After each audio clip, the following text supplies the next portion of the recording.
استاد فرحان احمد اور جمشید کی یاد نے میرے اندر ایک گہری خاموشی پیدا کر دی تھی۔ صالح کو اس کا اچھی طرح اندازہ تھا۔ اس نے میری توجہ ایک دوسری طرف بٹانے کے لیے کہا، تم بھول گئے ہو کہ ہم اصل میں رسول اللہ صلی اللہ علیہ وسلم سے ملنے نکلے تھے۔ تم بیچ میں بیٹھ گئے، اب وہ خود تمہیں یاد کر رہے ہیں۔ کیا ابو ابھی تک رسول اللہ صلی اللہ علیہ وسلم سے نہیں ملے؟ انور نے حیرت سے کہا۔ صالح وضاحت کرتے ہوئے کہنے لگا، امت محمدیہ کا ہر وہ شخص جو میدان حشر سے کامیاب ہو کر آتا ہے، اس کے گھر والے اس کا استقبال کرتے ہیں، پھر دیگر کامیاب لوگوں کے ساتھ اسے رسول اللہ صلی اللہ علیہ وسلم کے مبارک ہاتھوں سے جام کوثر پینے کی سعادت ملتی ہے۔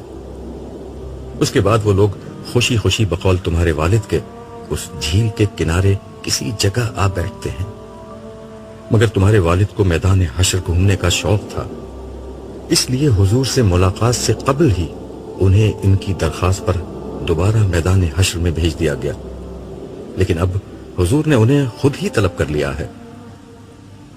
خیریت، اس طلبی کی کوئی خاص وجہ؟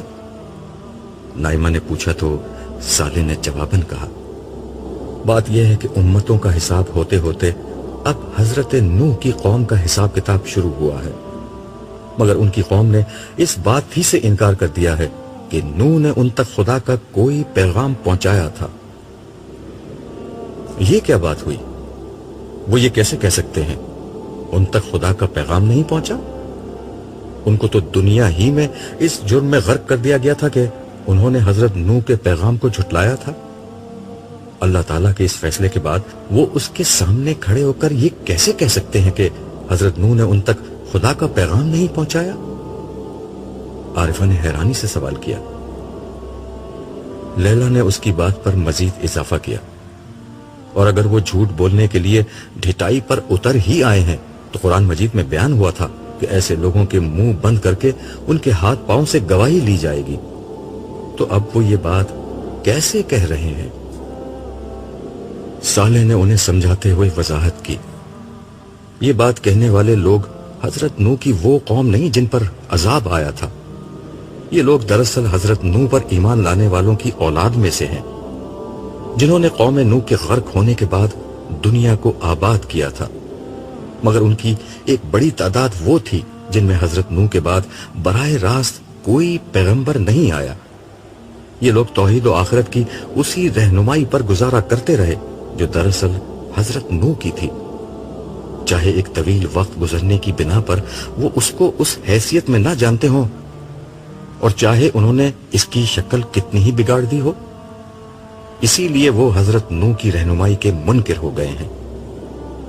میں نے گفتگو میں مداخلت کرتے ہوئے صالح کی بات کو مزید واضح کیا، دیکھو بات یہ ہے کہ انسانیت کا بیشتر حصہ حضرت نوح ہی کی اولاد میں سے ہے، ان میں سے بہت سے گروہ، خاص کر سامی نسل کے لوگ جو دنیا کے مرکز یعنی مڈل ایسٹ اور اس کے اطراف میں آباد رہے، وہ ہیں جن میں نبوت و رسالت کا مستقل سلسلہ قائم رہا، مگر بہت سے گروہوں میں حضرت نوح کے بعد کوئی پیغمبر نہیں آیا، خاص کر حضرت ابراہیم کے بعد تو صورتحال یہ ہو گئی تھی کہ ان کی نسل سے باہر کوئی پیغمبر آیا ہی نہیں۔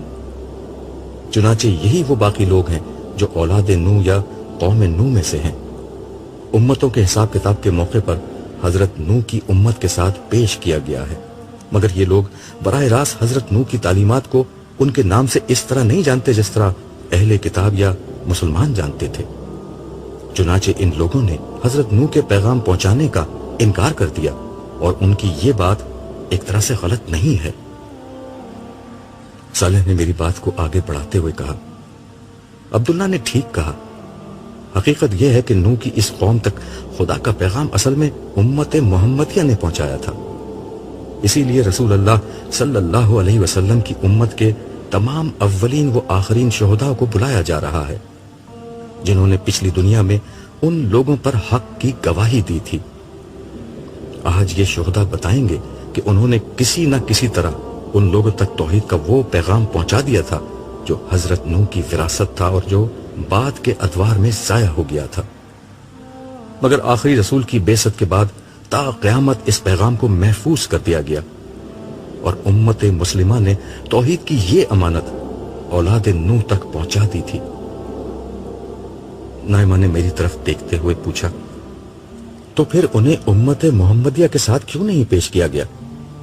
وہ اسلام قبول کر لیتے تو ایسا ہی ہوتا، مگر انہوں نے اسلام قبول نہیں کیا اور اپنے تحریف شدہ آبائی مذہب پر قائم رہے۔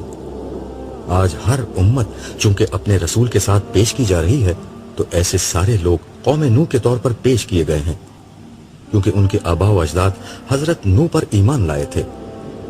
میں نے جواب دیا اور پھر خلاصہ بحث کے طور پر کہا، اپنی قوم کے ابتدائی حصے کو پیغام الہی خود حضرت نوح نے پہنچایا اور آخری حصے کو مسلمانوں نے پہنچایا، جو نوح سمیت تمام رسولوں کے پیغام توحید و آخرت کے امین تھے۔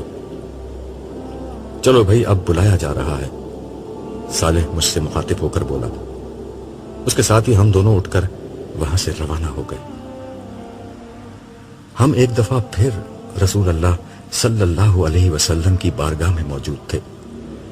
وہی نور، وہی جمال، وہی جلال۔ مجھے یہ محسوس ہوتا تھا کہ میں صدیوں سے حضور کو جانتا ہوں۔ مجھے محسوس ہو رہا تھا کہ جیسے آپ کی محبت میرے دل میں بڑھتی جا رہی ہے۔ میں اس وقت بھی حضور کی مجلس میں پچھلی نشست پر بیٹھا ٹکٹکی باندھے حضور کے چہرہ پر نور کو دیکھے جا رہا تھا۔ حضور اس وقت تک اپنے قریب بیٹھے اصحاب سے کچھ گفتگو کر رہے تھے۔ اسی اثنا میں ان کے قریب آ کر ایک صاحب نے ان کے کان میں کچھ کہا۔ صالح نے جو میرے ساتھ بیٹھا ہوا تھا سرگوشی کے انداز میں مجھ سے کہا، یہ خادم رسول حضرت انس ہیں اور حضور کو تمہارے بارے میں بتا رہے ہیں۔ اس کے ساتھ ہی حضور نے نظر اٹھا کر مجھے دیکھا اور ایک دل نواز مسکراہٹ کے ساتھ میرا استقبال کیا۔ اس سے صالح کی بات کی تصدیق ہو گئی کہ حضرت انس نے میری ہی آمد سے حضور کو مطلع کیا تھا۔ پھر مسکراتے ہوئے حاضرین سے فرمایا، اللہ کے پیغمبر اور انسانیت کے جد امجد نوح کی امت نے ان کی شہادت کو یہ کہہ کر قبول کرنے سے انکار کر دیا ہے کہ نوح نے ان تک براہ راست کوئی پیغام نہیں پہنچایا۔ حقیقت یہ ہے کہ یہ پیغام میری امت نے قوم نوح تک پہنچایا تھا۔ آپ حضرات چونکہ تمام انبیاء کے ماننے والے ہیں اور میری وساطت سے جو دین آپ کو ملا وہی نوح کو بھی ملا تھا، اس لیے آپ کی یہ ذمہ داری ہے کہ حضرت نوح کی طرف سے آپ لوگ اللہ تعالیٰ کی بارگاہ میں پیش ہوں اور یہ گواہی دیں کہ ایمان و عمل صالح کی جو دعوت نوح نے دی تھی اور جو میں نے آپ لوگوں تک پہنچائی تھی، وہ آپ نے بلا کم و کاست قوم نوح تک پیش کر کے میرے اور نوح کے مشن کی تکمیل کر دی تھی۔ یہ کہتے ہوئے حضور نے اپنے برابر بیٹھے ہوئے حضرت ابو بکر سے کہا، ابو بکر کھڑے ہو جاؤ۔ یہ سنتے ہی ابو بکر کھڑے ہو گئے۔ پھر آپ نے حاضرین سے مخاطب ہو کر کہا، یہ میرے رفیق ابو بکر ہیں، ان کے علاوہ میرے زمانے سے لے کر قیامت تک کے تمام زمانوں کے میرے نمائندہ امتی یہاں موجود ہیں۔ آپ لوگ ابو بکر کی قیادت میں اللہ تعالیٰ کی بارگاہ میں پیش ہوں اور اس حق کی گواہی دیں جو آپ کے پاس ہے۔ یہ کہتے ہوئے حضور کھڑے ہو گئے اور اس کے ساتھ ہی سارے حاضرین بھی کھڑے ہو گئے۔ ابو بکر نے رسول اللہ کے ہاتھوں کا بوسہ لیا اور آگے بڑھ گئے۔ ان کے بعد تمام حاضرین نے ایک ایک کر کے نبی کریم کے ہاتھوں کا بوسہ لیا۔ میرا نمبر سب سے آخر میں تھا، میں نے بھی یہ شرف حاصل کیا، اور اس کے بعد ہم سب سیدنا ابو بکر کی قیادت میں میدان حشر کی طرف روانہ ہو گئے۔ میں ان بزرگ ہستیوں کے درمیان سب سے پیچھے چل رہا تھا۔ صالح میرے ساتھ نہیں تھا۔ حضور کی مجلس سے اٹھتے وقت وہ مجھ سے یہ کہہ کر الگ ہو گیا تھا کہ یہ کار شہادت ادا کرنے تمہیں تنہا جانا ہوگا، البتہ وہاں سے واپسی پر میں تمہیں مل جاؤں گا۔ میں راستے میں دل ہی دل میں سوچ رہا تھا کہ میں اس قابل نہیں کہ ایسی بابرکت اور بزرگ ہستیوں کے بیچ امت محمدیہ کی نمائندگی کروں۔ مجھ پر یہ احساس اتنا غالب ہونے لگا کہ میں نے سوچا کہ میں خاموشی سے اس مجمع سے نکل جاتا ہوں۔ کسی کو کیا پتا چلے گا، اللہ تعالیٰ میرے زمانے کے کسی اور شخص کو بلوا لیں گے۔ اس خیال سے میں آہستہ آہستہ پیچھے ہونے لگا۔ یہاں تک کہ میرے اور ان لوگوں کے بیچ میں کافی فاصلہ ہو گیا۔ میں نے موقع غنیمت جانا اور واپس حوض کوثر کی سمت جانے کے لیے مڑا ہی تھا کہ پیچھے سے یکا یک آواز آئی، عبداللہ یہ کیا کر رہے ہو؟ میں گھبرا کر پلٹا تو پیچھے سیدنا ابو بکر کھڑے تھے۔ میں کچھ شرمندہ سا ہو گیا۔ میری حالت ایسی ہو گئی جیسے میں چوری کرتے ہوئے پکڑا گیا ہوں۔ میں نے پہلے سوچا کہ کوئی بہانہ بنا دوں، مگر خیال آیا کہ یہ دنیا نہیں محشر ہے، اللہ تعالیٰ اسی وقت اصل بات کھول دیں گے۔ لہٰذا میں نے صحیح بات بتانے ہی میں عافیت سمجھی، ساتھ میں ان سے یہ درخواست بھی کی کہ میری جگہ کسی اور کو لے جایا جائے۔ ابو بکر میری بات سن کر ہنسنے لگے اور بولے، شہادت کے لیے لوگوں کا انتخاب اللہ تعالیٰ نے کیا ہے، اسی نے ایک فرشتے کے ذریعے مجھے یہ بتا دیا تھا کہ عبداللہ کس وجہ سے واپس جا رہا ہے۔ انہوں نے آہستگی سے میرا ہاتھ تھام لیا اور آگے کی طرف چلنے لگے۔ راستے میں وہ مجھے سمجھانے لگے، دیکھو عبداللہ، اس مجمع میں ہر شخص کا انتخاب اللہ تعالیٰ نے کیا ہے، جانتے ہو کہ اس کے نزدیک انتخاب کا معیار کیا ہے؟ میں خاموشی سے ان کی شکل دیکھنے لگا۔ انہوں نے اپنے سوال کا خود ہی جواب دیا۔ تعصبات، جذبات اور خواہشات سے بلند ہو کر جس شخص نے حق کو اپنا مسئلہ بنا لیا اور توحید و آخرت کو اپنی زندگی کا مشن بنا لیا، وہی اللہ کے نزدیک اس شہادت کے کام کے سب سے زیادہ حقدار ہیں۔ دیکھو، تمہارے زمانے کے مذہبی لوگ خواہشات سے تو شاید بلند ہو گئے تھے، مگر ان کی اکثریت تعصبات اور جذبات سے بلند نہیں ہو سکی۔ لوگ مختلف فرقوں اور مسالک کے اسیر تھے، وہ صرف اسی بات کو قبول کرتے تھے جو ان کے حلقے کے لوگ کریں۔ وہ لوگوں کو اپنے ہی فرقے کی طرف بلاتے تھے، وہ اپنے اکابرین کی بڑائی کے احساس میں جیا کرتے تھے، جبکہ تم صرف خدا کی بڑائی کے احساس میں زندہ رہے۔ تم نے سچائی کو ہر قیمت دے کر قبول کیا اور ہر تعصب سے پاک ہو کر اختیار کیا۔ خدا کی توحید تمہاری زندگی کا سب سے بڑا مسئلہ تھی، اور خدا سے ملاقات پر لوگوں کو تیار کرنا تمہاری زندگی کا سب سے بڑا مقصد۔ پھر تم نے دعوت کا کام صرف اپنی قوم ہی میں نہیں کیا، بلکہ غیر مسلم اقوام تک قرآن کا پیغام توحید و آخرت پہنچانے کے لیے ایک طویل دعوتی جد و جہد کی۔ یہی ساری باتیں آج تمہارے انتخاب کا سبب بن گئی ہیں۔ حضرت نوح عرش الہی کے داہنی جانب ہاتھ باندھے کھڑے تھے۔ ہم تمام لوگ حضرت ابو بکر کی زیر قیادت ان کے پیچھے جا کر کھڑے ہو گئے۔ سامنے کی سمت انسانوں کا تا حد نظر پھیلا ہوا ایک سمندر تھا، ان میں سے ہر شخص بدحال اور پریشان نظر آتا تھا۔ یہ لوگ سر جھکائے کھڑے تھے، ان کے چہرے خوف کے مارے سیاہ پڑ رہے تھے۔ فضا میں سرگوشیوں کی خفیف سی آواز کے سوا کوئی اور آواز نہ تھی۔ یہی حضرت نوح کی وہ امت تھی جو دراصل ان کی اولاد میں پیدا ہونے والے لوگ تھے۔ کچھ دیر میں ایک صدا بلند ہوئی، نوح کے گواہ بارگاہ الہی میں پیش ہوں۔ میرا خیال تھا کہ اب ابو بکر آگے بڑھ کر کچھ کہیں گے، مگر اس وقت میں نے دیکھا کہ پیچھے سے نبی کریم تشریف لائے اور عرش الہی کے سامنے کھڑے ہو گئے۔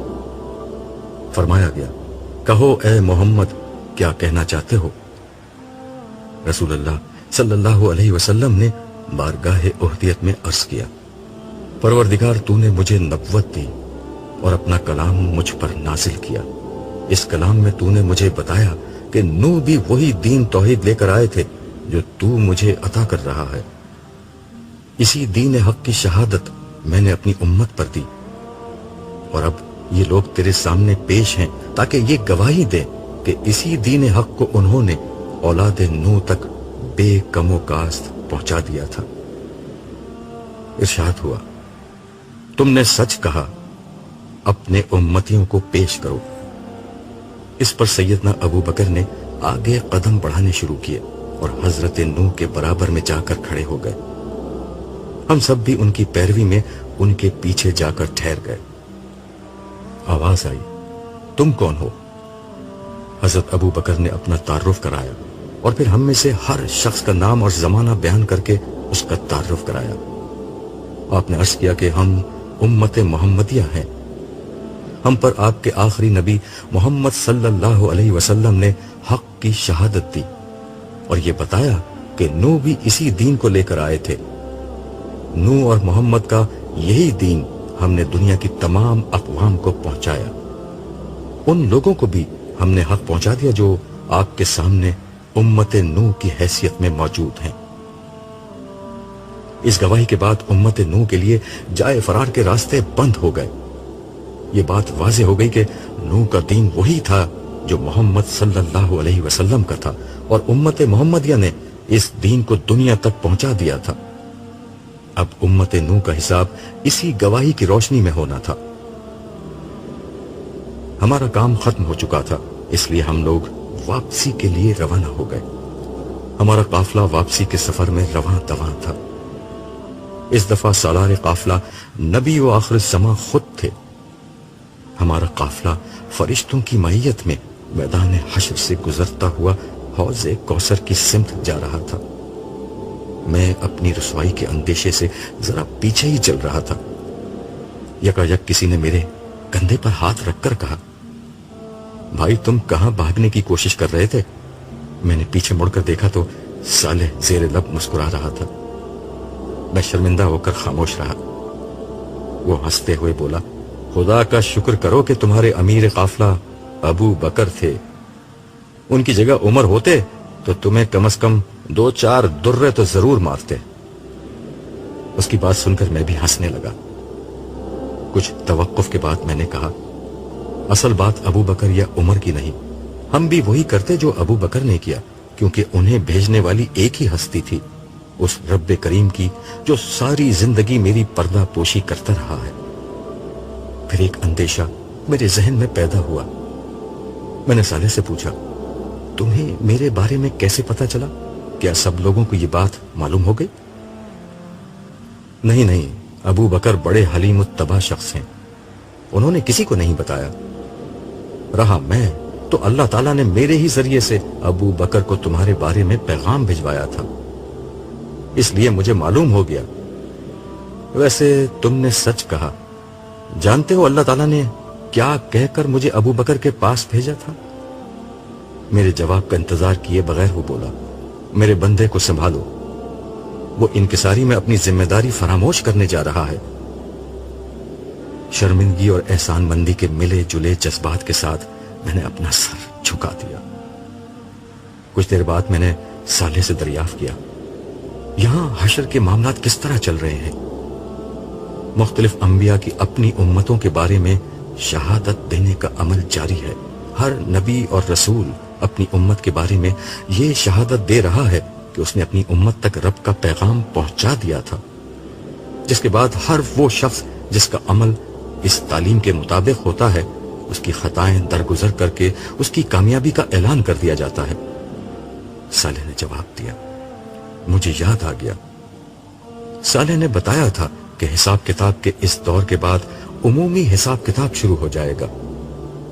مجھے آس بندھ گئی، شاید اس مرحلے پر میرے بیٹے جمشید کی نجات کا کوئی فیصلہ ہو جائے، مگر ظاہر ہے میرے ہاتھ میں کچھ نہیں تھا۔ میں نے صالح سے پوچھا، یہاں کیا حالات ہیں؟ حالات کا نہ پوچھو، کسی کا کوئی پرسان حال نہیں ہے، اس پر مزید یہ کہ کسی کو نہیں معلوم کہ اس کے ساتھ کیا ہوگا۔ ہم دونوں یہ گفتگو کرتے ہوئے قافلے کے پیچھے پیچھے چل رہے تھے کہ اچانک ایک زوردار شور بلند ہوا۔ اس شور کا سبب یہ تھا کہ مسلمانوں کا ایک جم خفیر نبی کریم کے نام کی دہائی دیتا ان کی طرف بڑھنا چاہ رہا تھا۔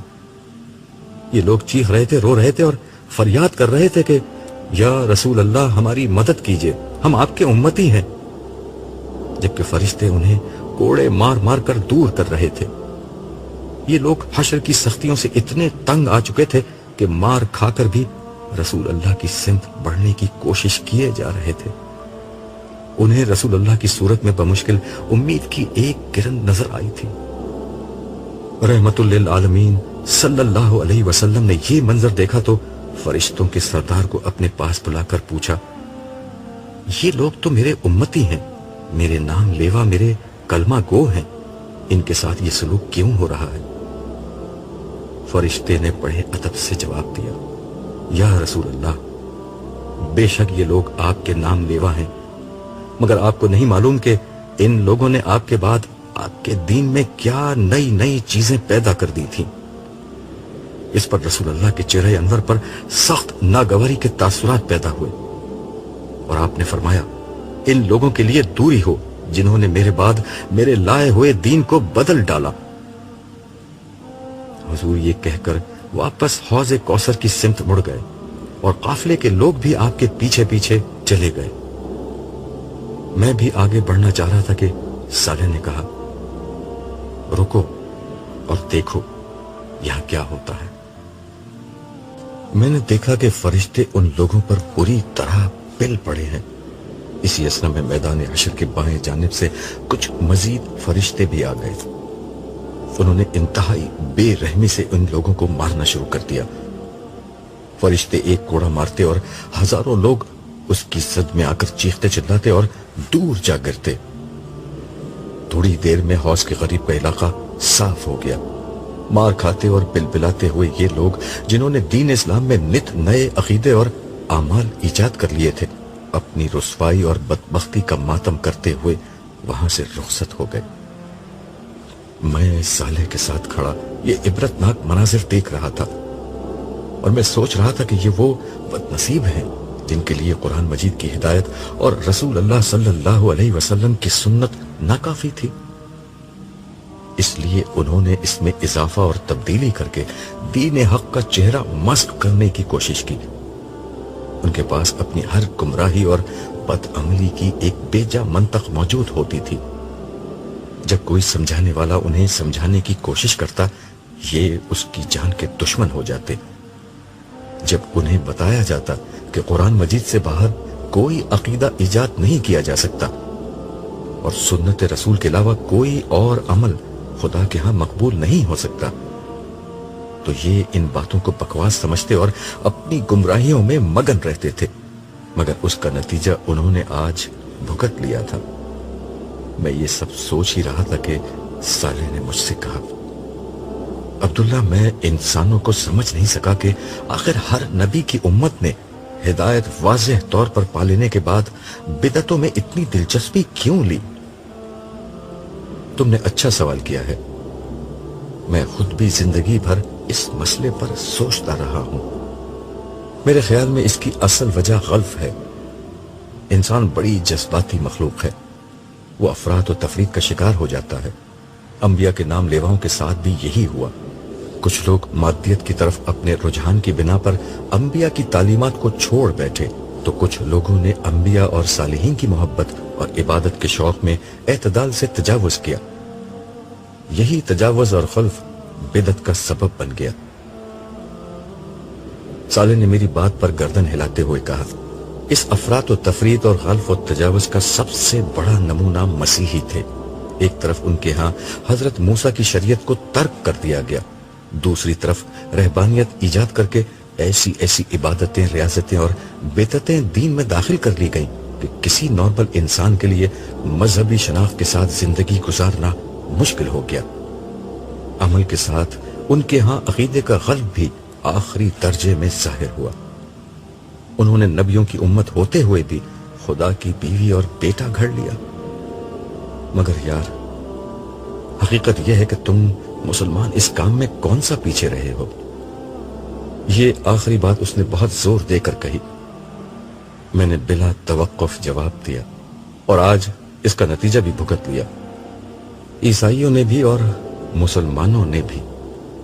یہ کہتے وقت میری نظر میں کچھ دیر قبل رونما ہونے والے مناظر گھوم رہے تھے۔